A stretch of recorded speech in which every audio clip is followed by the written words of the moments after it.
তো যে শ্রীরাম, রাধে রাধে, ভারত মাতা কি জয়। বড় ভাই আশা করছি সমস্ত পাবলিক ভালো আছে। ভালো না থাকলে জবরদস্ত ভালো থাকার চেষ্টা করবে। যদি এই চ্যানেল নতুন থাকো তাহলে বড় ভাই গড় করবে, ভিডিওটা দেখবে, যদি মনোরঞ্জন লাগে তাহলে সবকিছু করবে। তো পরিষ্কার গল্প। তো কাকা তুমি ইন্ট্রো লাগাও, সেই লেভেলের video.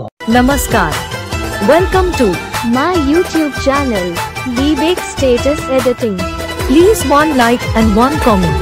Please support and share your friends. Review.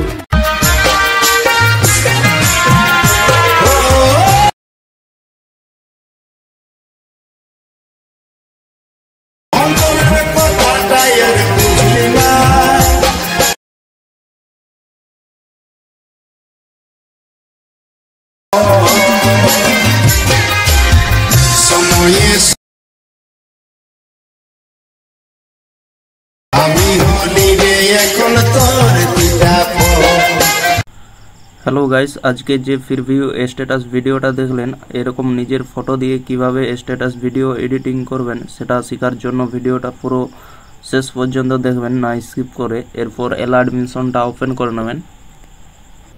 Open করে নেওয়ার পর নিচের দিকে দেখতে পাচ্ছেন প্রজেক্ট লেখাটা, এখানে টাচ করবেন। দিয়ে এখানে ভিডিওর সং, ফটো, ইফেক্ট, এই তিনটির লিঙ্ক ভিডিও নিচে ডিসক্রিপশনে দেওয়া থাকবে, সেখান থেকে আপনারা ইনপুট করে নেবেন আপনাদের অ্যাডমিশনে। এরপর প্রথমে আসবেন ফটোতে, আসার পর এখানে টাচ করবেন। দিয়ে এখানে সিলেক্ট অল লেয়ার্স লেখাতে টাচ করে সিলেক্ট অল লেয়ার্স করে নেবেন। দিয়ে আবার এখানে টাচ করবেন। দিয়ে এখানে কপি 3 লেয়ার্সে টাচ করে কপি করে নেবেন। এরপর ব্যাকে চলে যাবেন। ব্যাকে যাওয়ার পর এখানে ভিডিওর সঙ্গে আসবেন। আসার পর এখানে টাচ করবেন। দিয়ে এখানে পেস্ট 3 লেয়ার্সে টাচ করে পেস্ট করে দেবেন। এরপর ইফেক্ট আনবো, ইফেক্ট আনার জন্য ব্যাকে চলে যাবেন। ব্যাকে যাওয়ার পর এখানে ইফেক্টে আসবেন। আসার পর এখানে ইফেক্ট কপি করে নেবেন। কপি করার জন্য এখানে ছবির মধ্যে টাচ করবেন। টাচ করার পর এখানে নিচে ডান দিকের কোণে দেখতে পাচ্ছেন ইফেক্ট লেখাটা, এখানে টাচ করবেন। দিয়ে নিচে বাঁ দিকে দেখতে পাচ্ছেন 3 ডট, এখানে টাচ করবেন। দিয়ে এখানে কপি ইফেক্টে টাচ করে কপি করে নেবেন। এরপর ব্যাকে চলে যাবেন।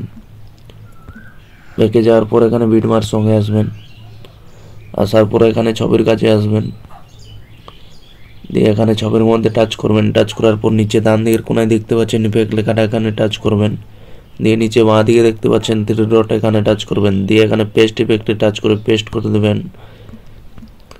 ভিডিও একদম কমপ্লিট হয়ে যাবে। এরপর ভিডিও কমপ্লিট হয়ে গেলে ভিডিওটা সেভ করে নেবেন। সেভ করার জন্য উপরে দেখতে পাচ্ছেন ডান দিকের কোণে তীর চিহ্নটা, ওখানে টাচ করবেন। এরপর নিচে এক্সপোর্ট লেখাতে টাচ করে ভিডিওটা সেভ করে নেবেন।